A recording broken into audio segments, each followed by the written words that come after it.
All right, my brothers. All right, my sisters. Y'all thought I was playing. I'm a paramedic, man. I'm a healthcare provider. And just because I retired don't mean I forgot who I am, because how can you know where you're going if you don't know where you're coming from? Some dudes is clowns, and I ain't one of them, bro. I ain't forget about y'all.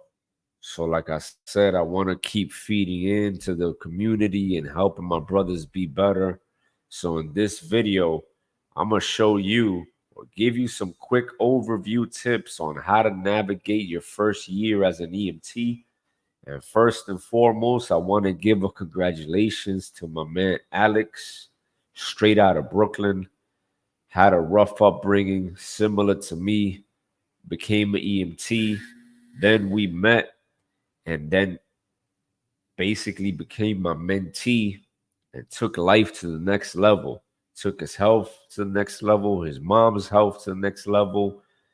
People have met him in like things that I had going on from him being my mentee and showing me how much of a man he really is. I introduced him to my circle, multimillionaires, and it all started from watching this YouTube channel. So if you want to be coached by me, if you want to be my mentee, just hit me up. That's my Instagram handle, and we could consider it. And also, I want to congratulate him because he just became a paramedic. And this is the conversation I had with him. And I want to add more to it for you watching at home or watching on the ambulance. First thing I got to tell you is financial. What I want you to do, ideally, especially when you become a paramedic, you're looking at all this money, your pay rate just went up like by 50% or 100%. Do this. Ideally, use 100%.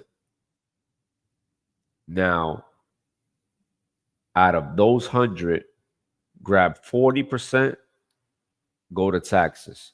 40%, go for your next move and live off the 20%. So what that means is after you take care of the taxes and you pay yourself first, this is multi-millionaire advice. Don't let it go over your head. Apply it and it will help you. That other 40% that you were going to use to buy whatever, save it. Delay the gratification, because there will be an opportunity for you to buy your first home. There will be an opportunity for you to catch a cryptocurrency on the way up. For example, during the pandemic, I turned $3,000 of Bitcoin into 66,000 because I had the funds to do it. And I was watching and I was learning, and I found out from a paramedic that also became a millionaire. He used his 401k and invested it into Bitcoin and became a multimillionaire. So that's why I told Alex, and I'm telling you, grab those 40%, don't spend it, and save it for an opportunity, an investment opportunity. That way, eventually, you'll work on the ambulance because you want to, not because you have to. Save it up, and when you're ready, use common sense. If you have any questions, you could ask me. I'm here for you. And then live off the 20%. Example, if you're becoming a paramedic or you just became a paramedic, you just spend a year living as an EMT with the EMT salary without probably working full-time hours. You can continue to delay your gratification and live off the 20%. The next piece of advice I would give you is work minimum 60 hours per week. The reason why I say work a minimum of 60 hours per week is because you're not comfortable having someone's lives in your hands. You're not comfortable with the pressure and the new scope of practice. So, how do you shake off that discomfort? Work more hours sooner in a busy area so you could get that rookie feeling off of you.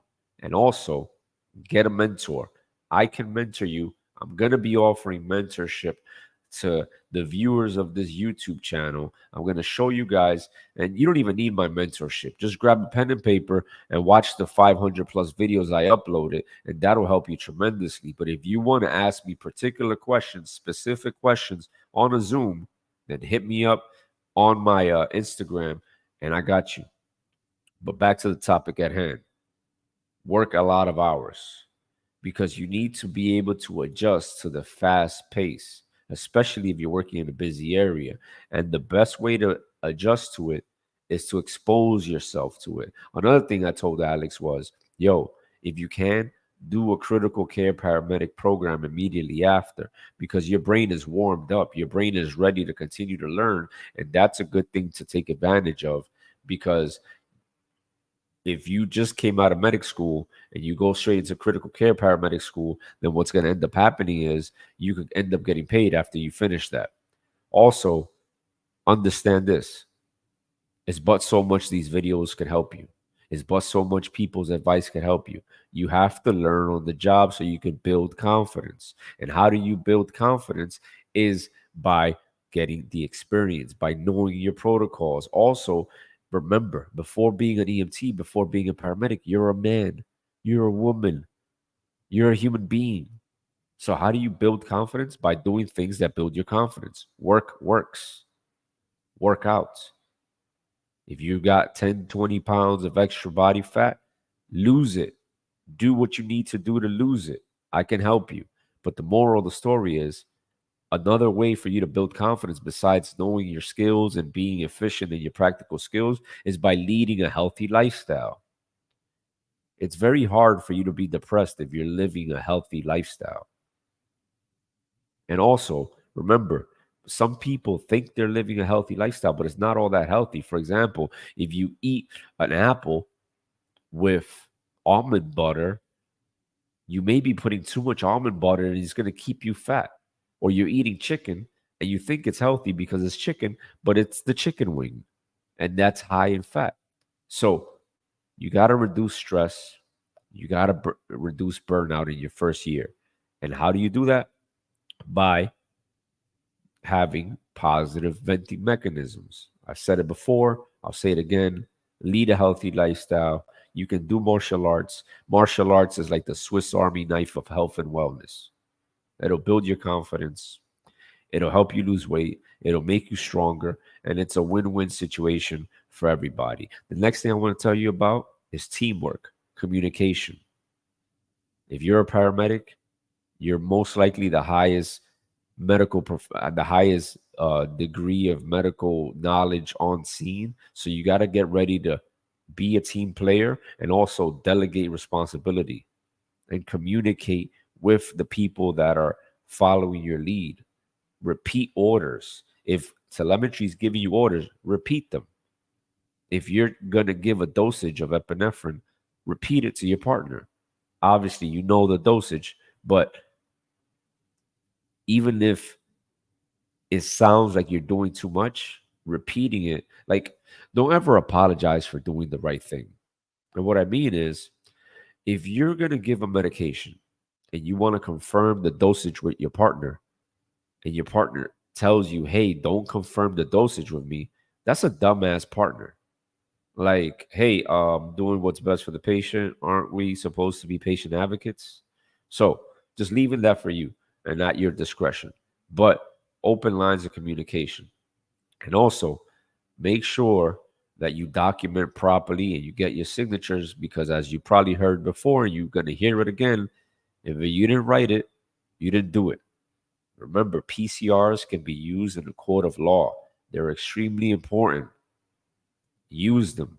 Document, document, document. And when you document, be sure not to give off too much damn information because then you'll be opening a can of worms. Now,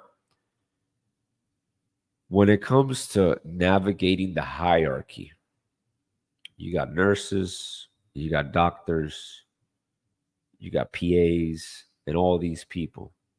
And I got to tell you, man, maybe because I'm a doctor, but the way I look at them, they're all human. So don't feel belittled around a nurse or a doctor. Don't feel less than. They're human, just like you. And in most cases, you're probably better off. The patient is probably better off than you than they are with them. because there's been plenty of instances where we had a really unstable APE and we stabilized them and we fixed them. And as soon as they got to the hospital, they made it worse. So there is a hierarchy in medicine, but remember, at the end of the day, you're dealing with humans. So keep that in mind. Keep your skills sharp, keep your people skills sharp, and speak when spoken to. Answer questions when they ask you. Don't rattle off, oh, and the patient's carpet was pink, and then the cat was on the bread, and all this stuff. Like, yo, just keep it professional. Don't be intimidated, and keep it pushing. Keep up your confidence. Now, maintaining your work life balance. If you're working 60 hours a week, you're dealing with death, you're smelling diabetic ulcers, and you're driving an ambulance, lights and sirens, having to eat from the drive through every once in a while, it will chip away at you. Ever notice some EMS triages where all the first responders are overweight? They're suffering in silence. Don't let them fool you.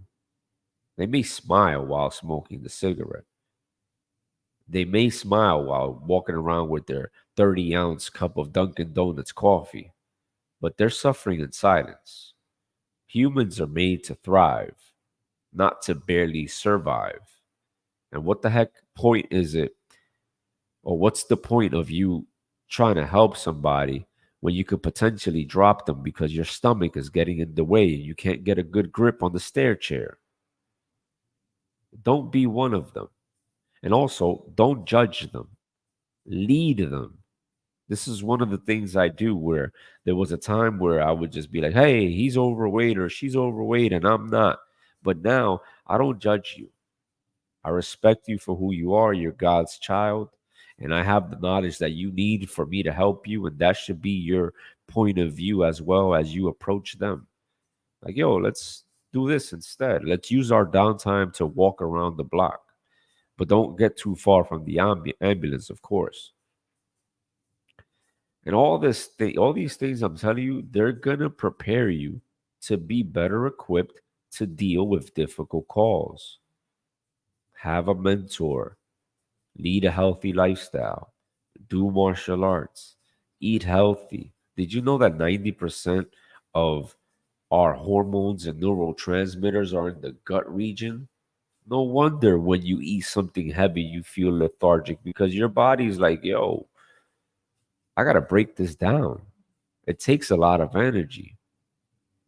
And if you're trying to deal with difficult calls, you can't really deal with it efficiently if you have no energy. And this is a very sensitive topic, man. Mental health has a huge, it's a big problem amongst first responders, bro. I know because there was a time where I considered suicide, bro. Everyone thought that I was, you know, like winning. I had just got my doctorate degree. I was killing everything. I was doing great, but deep down inside, I was suffering, bro. So, and it was because I was not doing the things I'm telling you to do here.